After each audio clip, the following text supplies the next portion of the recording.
আসসালামু আলাইকুম প্রিয় সৌদি প্রবাসীরা, গত 2 দিন আগে আপনাদেরকে আমি স্পষ্ট ক্লিয়ার করেছিলাম যে দেখেন সৌদি আরবে এখন প্রবেশ করতে গেলে সবাইকে ভ্যাকসিন বাধ্যতামূলক দিতে হবে। তো ওই ভিডিওটি আপলোড করার পর অসংখ্য কমেন্ট আসছে, ভাই আমরা এই ভ্যাকসিনগুলো কোন হসপিটালে পাবো বা এই ভ্যাকসিনের নামগুলো কী কী। আজকের এই ভিডিওতে আমি সম্পূর্ণ কিছু ক্লিয়ার করে দেবো, আপনারা কোন কোন ভ্যাকসিন দেবেন এবং এই ভ্যাকসিনগুলো আপনারা কোন কোন হসপিটালের মধ্যে পেয়ে যাবেন। এবং ভালো খবর হচ্ছে এখানে অনেক ভ্যাকসিনই কিন্তু আমাদের দেওয়া আছে। আপনারা আমার সবারই কিন্তু এর মধ্যে কয়েকটি ভ্যাকসিন আমাদের ইতিমধ্যে দেওয়া হয়ে গেছে। তো এখন কথা হচ্ছে এই ভ্যাকসিনটি কারা কারা দেবেন। অনেকেই প্রশ্ন করছেন যে ভাই আমি কাজের বিষয়ে সৌদি আরবে আসতে যাচ্ছি, আমাকেও কি এই ভ্যাকসিনটি দিতে হবে কিনা, এই বিষয়টিও ভিডিও শেষে ক্লিয়ার করবো। এবং যারা দেশে ছুটিতে গেছেন আপনাদেরকেও কি এই ভ্যাকসিন দিয়ে সৌদি আরবে আসতে হবে কিনা এটাও ভিডিও শেষে ক্লিয়ার করে দেওয়ার চেষ্টা করব।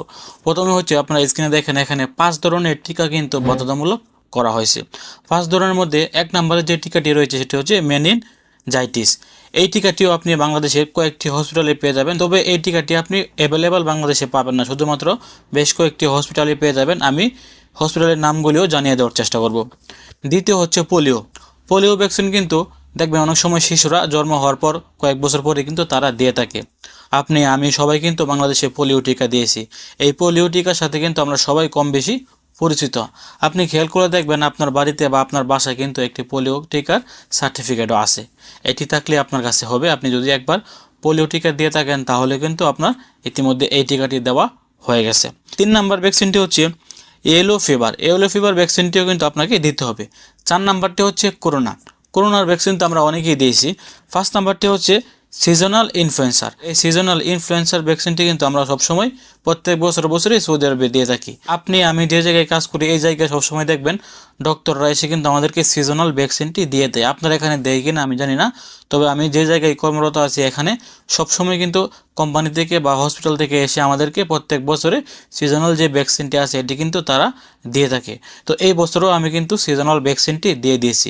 তো পোলিও ভ্যাকসিন, করোনা ভ্যাকসিন এবং এই সিজনাল ভ্যাকসিন, এই 3টা ভ্যাকসিনই কিন্তু আমাদের দেওয়া আছে এবং 3টা ভ্যাকসিনেরই কিন্তু সার্টিফিকেট অনেকের কাছে আছে। বাকি রইল 2টি ভ্যাকসিন। এই 2টি ভ্যাকসিন আপনারা কোন কোন হসপিটালে পেয়ে যাবেন দেখেন আমি স্ক্রিনে হসপিটালের নামগুলো দেখিয়ে দেওয়ার চেষ্টা করছি। এখানে 1 নম্বরে রয়েছে ইবনে সিনা হসপিটাল। এই ইবনে সিনা হসপিটালে কিন্তু আপনি এই ভ্যাকসিনগুলো পেয়ে যাবেন। 2 নম্বর যে হসপিটালটি রয়েছে সেটা হচ্ছে কর্মীটোলা, ICDDR বি কর্মীটোলা। এখানেও কিন্তু আপনি এই ভ্যাকসিনগুলো পেয়ে যাবেন। 3 নম্বর হচ্ছে স্কয়ার হসপিটাল। স্কয়ারের সাথে কিন্তু অনেকেই পরিচিত। স্কয়ার হসপিটালেও কিন্তু আপনি এই ভ্যাকসিনটি পেয়ে যাবেন এবং আরও বেশ কয়েকটি হসপিটালের নাম দেখেন আমি এখানে স্পষ্ট ক্লিয়ার করে দিয়েছি। এই হসপিটালগুলিতে কিন্তু আপনি এই ভ্যাকসিনগুলি পেয়ে যাবেন। তবে এই ভ্যাকসিনগুলি দিতে গেলে আপনাকে 4.5 থেকে 5,000 টাকা পর্যন্ত খরচ করতে হতে পারে। এখন কথা হচ্ছে এই ভ্যাকসিনগুলি যারা কাজের বিষয়ে সৌদি আরবে আসবেন তাদেরকে কি দিতে হবে কিনা। দেখেন কাজের বিষয় সম্পর্কে কিন্তু এখানে কোনো কিছু উল্লেখ করা না। এখানে উল্লেখ করা আছে শুধুমাত্র যারা উমরা বিষয় বা উমরা রিলেটেড কাজে সৌদি আরবে আসবেন তাদেরকে এই ভ্যাকসিন দিতে হবে। এবং জিয়ারা বিষয়ে যারা সৌদি আরবে আসেন তারাও কিন্তু সৌদি আরবে এসে উমরা করে থাকেন, এই জন্য কিন্তু তাদেরকেও এই ভ্যাকসিনটি বাধ্যতামূলক দিতে হবে। উমরা বিষয়, জিয়ারা বিষয় বা ফ্যামিলি বিষয় যারা আসেন না কেন আপনাদেরকেও কিন্তু এই ভ্যাকসিনটি দিতে হবে 1 ফেব্রুয়ারি থেকে। মনে রাখবেন যারা ফেব্রুয়ারির আগে সৌদি আরবে প্রবেশ করবেন তাদের জন্য কোনো প্রকার ভ্যাকসিনের প্রয়োজন নেই। এই নিয়মটি শুধুমাত্র ফেব্রুয়ারি মাসের 1 তারিখ থেকে কার্যকর করা হবে। এবং অনেকের প্রশ্ন করেছেন যে ভাই ওয়ার্ক পারমিট বিষয়ে সৌদি আরবে আসলে কি এই টিকাটি দিতে হবে কিনা। দেখেন ওয়ার্ক পারমিট ভিসার বিষয়ে কিন্তু এখানে কোনো কিছু উল্লেখ নাই। যেহেতু এখানে কোনো কিছু উল্লেখ নাই সেক্ষেত্রে আমরা ধরতে পারি যে এটা শুধুমাত্র উমরা বিষয়ে যারা আসবেন বা জিয়ারা বিষয়ে ভিজিট বিষয়ে যারা আসবেন তাদের জন্য প্রযোজ্য। অন্যথায় যারা কাজের বিষয়ে আসবেন তাদের জন্য কিন্তু এই নিয়মটি প্রযোজ্য না।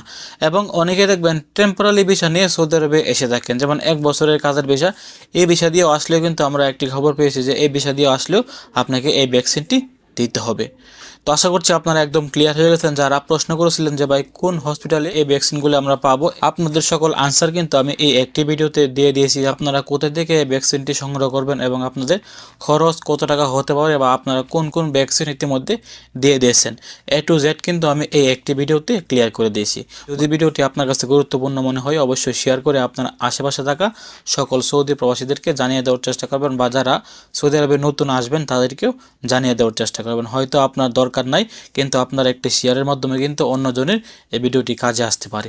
ভালো থাকুন, সুস্থ থাকুন। সৌদি আরবের সকল আপডেট পেতে দূরপ্রবাসের সঙ্গে থাকুন। আসসালামু আলাইকুম।